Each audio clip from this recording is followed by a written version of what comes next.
Are you tired of thinking about drinking, trying to control it, and ending up in the same loop? Welcome to the Feel Good Alcohol Free, where high achieving women learn how to step out of the stop start cycle and build a life that feels calm, clear, and alcohol free on purpose. I'm your host, Lindsay Henneke, accredited sober coach and former high functioning drinker.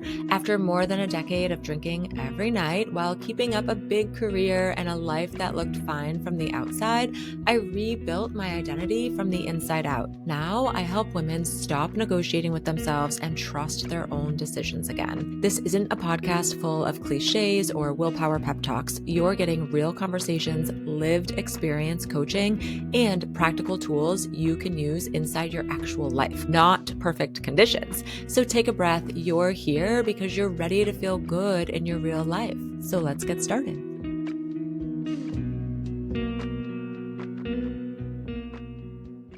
Welcome back, my friends. I'm so glad that you're here because it means that you are prioritizing your journey. You're saying, I really want to quit drinking and I need to listen to something that is going to help me get there. And that's really my goal here. I want to help you quit drinking for good.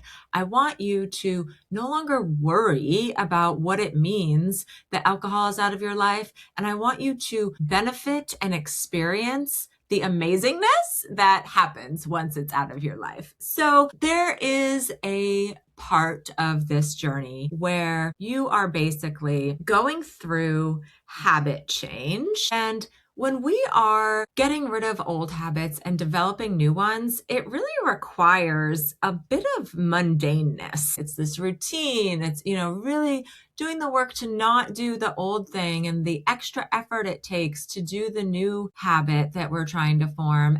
It can become so repetitive and so mundane. And that's one of the reasons why we give up. But it's also one of the reasons why we start to think like, I'm not very interesting. I'm kind of boring. I do the same exact thing every night. Today, I want to highlight one of the biggest fears that women have when we think about quitting drinking. And this was the case for me. We try so hard to keep alcohol in our lives on some level. And the reality for me and so many of the women that I work with is it's part of our identity. And so we have this fear that we're going to lose our edge, our sparkle, the ease we feel in social situations, the ability to relax, connect, fit in with others, this idea that we're the fun one, but we also want to be polished, be the woman who can have it all together, that people are really looking at and saying, oh my gosh, she's got it together, and have that glass of wine in your hand. And I get that. And this is just the case for so many high achieving women because wine didn't just become a drink. It becomes part of the image. Let's talk about how this is in reality. The women that I work with, they eventually realize something, pretty major. And this was my experience too. Your edge, what makes you amazing, is not tied to what you are drinking. This glass of wine or this perfect martini is just sort of a prop in the picture. And it really has nothing to do with who you are on the inside. And so we have this drinking culture, our society, it has sold us a whole story about who you are when you drink. We were sold and told that we're going to be more relaxed, that we're going to be more sophisticated, that we're more social, more successful, more fun, connected, adult. And this is something that we just start to believe. And it's not even like we were sold this later in life. This is something we start seeing at a very young age. Maybe you see your parents relaxing after work with alcohol, and then you see the kids in high school are partying, and it's just it's all through our whole lives. So alcohol, drinking culture has just done a very good job at convincing women that alcohol is part of being polished, part of being accomplished, and part of being this grown woman who has taste and manages stress and standards and this back-to-back full calendar. But for so many of us, especially high achieving, high functioning women, this persona starts to crack. It leads to burnout. It leads to self-doubt. It leads to lack of confidence. It leads to ambition and drive, kind of like, where did it go? I used to think that all the time. I used to think like, how come I don't have that like drive in me? Why am I not advocating for this? Why am I not doing this? And it was just like that low grade exhaustion that alcohol always brought to the table for me. Alcohol does change the brain, and repeated alcohol use is going to reinforce habits and make certain responses feel really automatic, because our brain, I've talked about this before, is highly plastic. And that means that the alcohol related patterns, they get wired in, but the good news is they can be unwired. You can unlearn and break the belief of all of these things that you currently think and feel and believe. When drinking has become your reward or your social lubricant, the way that you relax at the end of the day, the way that you kind of start to think that you feel yourself, it doesn't mean that it's your entire personality. It really just means that your brain has learned a pattern, and patterns can be broken. Now you're going to have to do the boring basics and on repetition to break the pattern and to form the new ones, but you can do it. And I want to really challenge the idea that alcohol is what makes you interesting. So this is, again, the belief. Just because we think or believe something does not make it true. Does not make it true. It's just something that we were taught and we have maybe some level of evidence about, but it doesn't mean that it's true. So if you believe that alcohol makes you more fun, witty, more magnetic, more relaxed, I want you to consider that what it's actually doing is lowering your inhibition. And lowered inhibition is not the same as, feeling confident and having that drive. Real confidence is being able to walk into a room and trust yourself. It's about trusting yourself that you are going to do what you said you were going to do. It's not needing to drink to believe that you belong there. When I was still drinking, I would absolutely tell myself that it made me more social or more relaxed. But looking back, it wasn't making me better. I have so many examples in my life where drinking actually made me say something embarrassing or make other people uncomfortable or, take it too far or dominate a conversation and not give other people the opportunity to talk. These aren't actually qualities that are becoming. Sure, maybe they made me stand out more. Maybe in the moment I felt better about myself, but this like outward perception that I was creating of myself, like it wasn't very positive. It was really making me less present and involved. I didn't listen very well when I was drinking. I was definitely less clear, and I was more dependent on this ritual of drinking to solve all of these things that I thought were problems than what I really needed. I was so dependent on the ritual of having this glass of wine in my hand at all times that it caused me to constantly think about, when do I get my next glass? And how much are other people drinking? And will I be able to get home from this thing in time to like sit down and just chill out and have another glass of wine? All of those thoughts take you away from the moment that you're in. Let's talk about this awkward middle. And I want to recalibrate what this means for your social life. When you start to outgrow wine culture, and if you're listening to this, if you're kind of in this sober curious zone, there is something about you that's like, yeah, this isn't for me anymore. I'm outgrowing this. There's usually this season where things feel really awkward. And this isn't because you are boring or losing your edge or less interesting. It's because you are learning how to be in the room without that prop that we talked about, without that glass of wine, that social lubricant. And for a little while, that can feel really boring because what you have to do to build the version of you who feels confident in those moments is repetition. It becomes mundane. It seems a little trivial, but it's these boring little basic habits and rituals that you're building to set you up for that confidence. You're relearning how to go out to dinner, work dinner, dinners or work events. You're relearning going out with your girlfriends. You're relearning date night and networking events. Absolutely all of it. This is where you can feel really awkward because it feels messy. But you move through this discomfort, and I promise you, every single time you are going to be so incredibly proud of yourself, and you're just reinforcing this idea and changing the belief that you need that prop so that you're like, oh yeah, I don't need that. The women that I work with are high achieving. There's a lot of lawyers and doctors and senior leaders and directors and polished women with established careers. And I had a client that I was working one-on-one with, and she had like an overnight work event that she had to go to. And she said that sobriety, not drinking, made the entire thing simpler. She said she didn't feel like she had to run all of this drinking math in the background. Again, all of that math is taking away from you being present in the moment. She wasn't sitting there thinking, do I just have one? Do I have two? Do I need to join in? Do I need to look like I'm having a glass of champagne? Alcohol was not making her more polished. It was making the event more mentally complicated.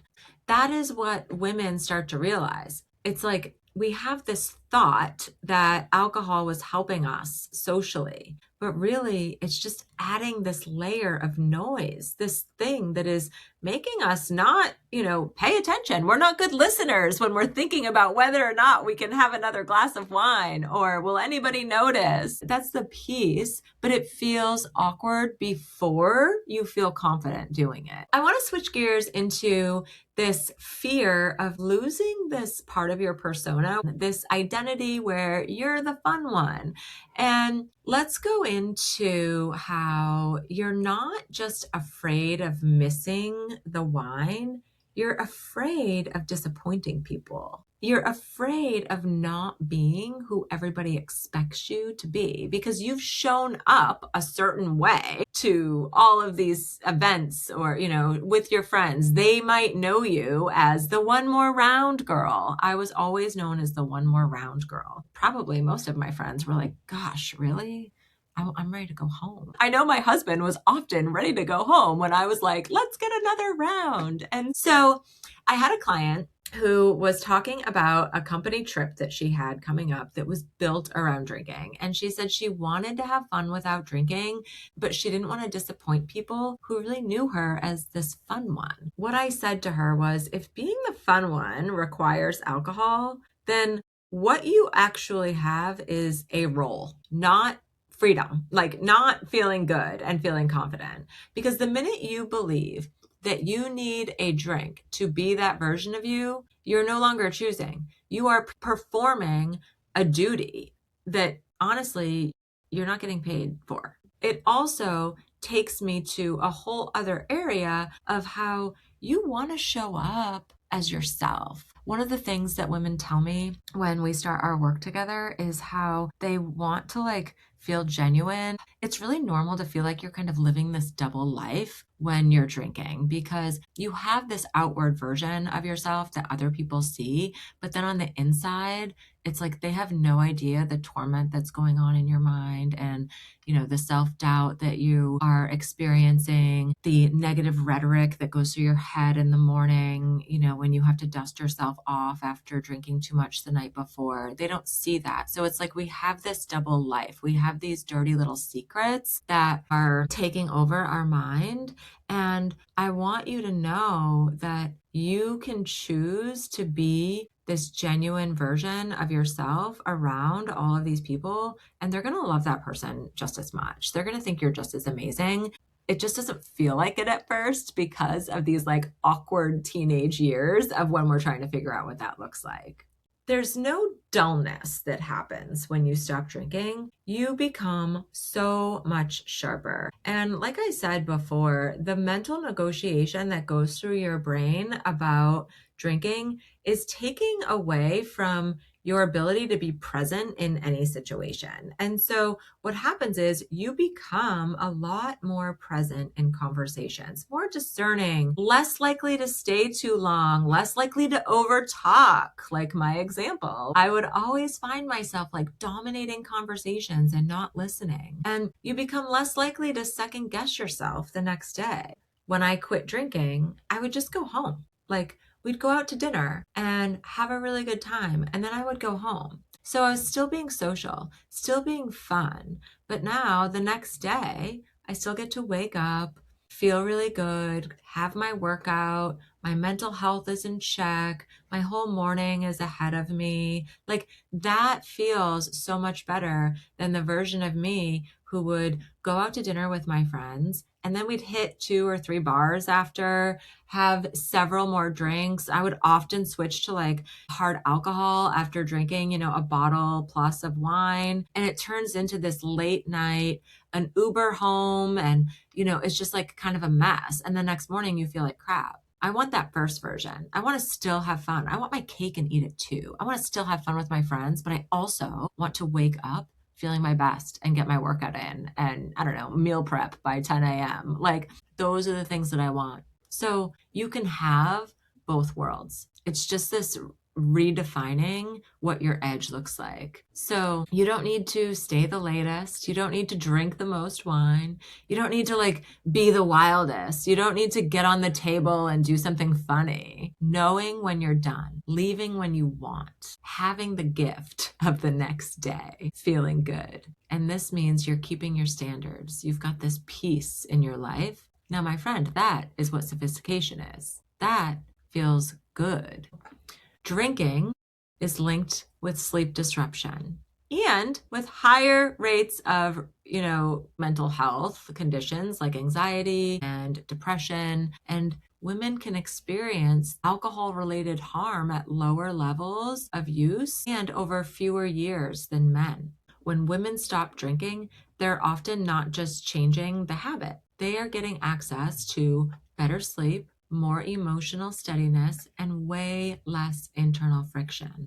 And this changes how women show up socially and professionally. It makes sense that you are outgrowing alcohol. I had a client that was describing to me in one of our sessions that she was on a date and having half an old fashioned and half a glass of wine, and then feeling anxious because she felt a little bit drunk and she still had to go home and like put the kids to bed.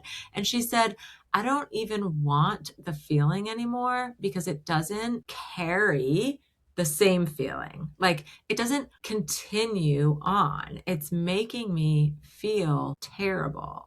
This is the real change. Like, she wasn't white knuckling. She wasn't like forcing herself. She wasn't pretending. She had this moment where alcohol really starts to lose its appeal because she can finally see it clearly. She's taken this break from drinking. She's feeling how good it feels to go home after a date feeling clear and get home before it's time to put the kids to bed and, send the babysitter off at a decent hour and not come home half in the bag. Like, she felt so good. So she knew it when she did have this slip where she drank a little bit. And this is just evidence that's like, oh yeah, this is why I'm doing this. This is why I don't want to be drinking. Drinking just eventually stops looking like sophistication and it starts looking like a massive bit of interference in your life. So let's talk about why this is so challenging. Why do we romanticize wine and how do we outgrow it anyway? So I want you to know that you can still romanticize alcohol and still be growing out of it. Like, we know that social media or just media and advertising has given us this belief of, patio season, for example, that is probably coming up any minute. It's still a little chilly here where I live, but patio season is upon us. And it makes sense that you could look at a really nice restaurant with an outdoor patio and people are sitting outside enjoying a bottle of Sauvignon Blanc or something. And the idea of that feels really good. It's a cue to your brain. Oh yeah, we used to do that. I want to do that. And so my client, she would talk about how she would still romanticize alcohol because during her divorce, it had felt like this only grown-up thing that she got to do for herself. And maybe you're looking at patio season like that. Like, oh, that is so grown up and sophisticated to, spend an hour on a sunny, beautiful, warm patio and drink. And it's just really honest because we feel this. And sometimes we have to remember that wine is not just wine. It just got tied to adulthood. It got tied to, how we want to feel when we get a divorce or how we want to look on a patio and what we're drinking. It brings in this relief and, your identity. And it's like these moments, they feel like yours. So of course you're going to romanticize it. But romanticizing something is not the same as wanting the full reality of it. Okay? Because your brain is focused on that singular moment, the hour on the patio or the hour, at the end of the day when, you're going through a divorce and maybe you just had a really rough meeting with your attorney or something. And then you go home and you drink to decompress from it. Like that hour is not the reality of what that drink is doing because the reality is usually not sophistication because it leads to anxiety, poor sleep, irritability, overthinking, starting over, and feeling less like yourself. And this isn't just me spouting this out. This is the CDC. This is the science that says drinking alcohol increases the risk of several cancers, including breast cancer. And even moderate drinking can carry more risk than not drinking at all. We do need to look at what the reality is of what we might currently be calling sophistication. Let's get back to the self-trust piece. A woman who can walk into a room and not need that prop. A woman who can say yes and mean yes. She says no and she means no. A woman who can leave when she's ready, who can follow through on what she says matters. That woman has a presence that alcohol cannot fake. So here's what I want you to know. I don't do this podcast or show up on social media or write blogs or any of those things supporting women inside Feel Good AF. I don't do those things to just help women stop drinking. I want them to become women who trust themselves. So here's what I want for you.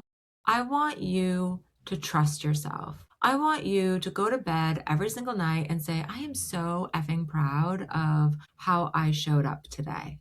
That's what I want for you because there's nothing better than that. When you feel proud of yourself, everything else starts to just work out because you make decisions from a sense of confidence and pride versus need and lack.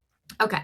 I'm going to give you a little assignment, obviously. If you've been listening to this podcast, you know that I love to give you an assignment. And if you're new here, welcome and buckle up. I want you to this week just ask yourself a question. Where have I been giving alcohol credit for something that's actually mine? So is it your confidence, your humor, your sophistication, your ability to connect? Ability to relax. Your identity is the fun one. Like, are you giving alcohol credit to you having any of those traits? And then the next question, and this is an assignment, like I want you to pick a time this week where you're going to do this. What would it look like to practice doing one of those things without the prop, without the wine glass in your hand? And maybe this is just going to dinner and you order a mocktail or a non-alcoholic beer and you leave when you want to. You don't leave when everyone else leaves. You commit to ordering the non-alcoholic drink first. You show up to one social event without trying to manage anyone else's expectations. Maybe you notice when you're, trying to prove yourself. I actually have a Post-it on my desk that says, am I trying to prove myself? because sometimes, we get into the ego, like we don't need to. So your assignment is not to prove anything. It's to collect evidence that you are amazing without alcohol.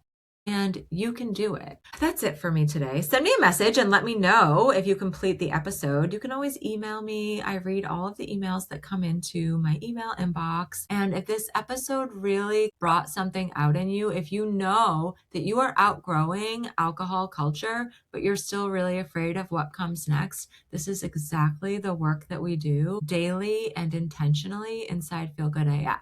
We're not just focused on helping you drink less. We actually pull the focus away from alcohol, and I help you change this identity and the thought patterns and this social conditioning, the emotional loops, and all of these reward wiring that you have underneath it all. So this is why the women in my world don't just quit drinking. They become themselves. They become confident in their own skin. This is going to happen for you a whole lot faster when you're feeling supported inside that process. Okay. All right. And remember, you do not lose this edge that you think you have when you outgrow drinking culture. You're losing the thing that was already dulling your clarity and draining your energy and making you work way too hard to feel okay in rooms that you already belonged in. You were never interesting because of the wine. You were never sophisticated because of the glass. And you were never fun because you could keep going. Your edge is your presence. It's your honesty. It's your discernment. And it's what you have inside you of that self-trust. Like you need to just rebuild it right now. And if you're in this awkward middle where it still feels a little rough, it's okay. I want you to just keep going because on the other side of that is such a sharper life that you are going to love. Okay, I'll see you next week. Thank you for listening to the Feel Good Alcohol Free podcast. If this episode landed for you, it would mean a lot if you left a review or take a quick screenshot of it and share it on social media. That's how this show reaches more women who are ready to stop living in the drinking loop and start leading themselves with confidence again. I'm on a mission to change the way high-achieving women think about alcohol because you don't need more willpower or more rules around your drinking. You need real support, real tools, and the truth about what's actually possible for you. So keep showing up for yourself. Keep telling the truth about what you want. And remember, the life you want isn't found in a glass or a bottle of wine. It's built in the decisions that you can stand behind, the ones that you feel really good about. My DMs are always open, and I can't wait to get to know you better. I will see you next week in the next episode.